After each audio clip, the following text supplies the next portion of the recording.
ဂျယ်လီငါးတွေပြည့်နှက်နေတဲ့ရေကန်တကယ်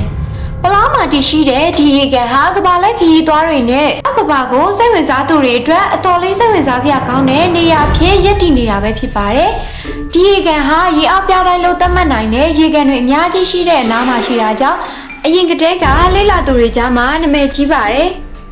2012မှာဒီရေကန်ကိုယာယီပိတ်ထားခဲ့ရပါတယ်အကြောင်းရင်းကတော့ရေကန်ထဲမှာဂျယ်လီငါးတွေအဆမတန်များပြားလာတဲ့အပြင်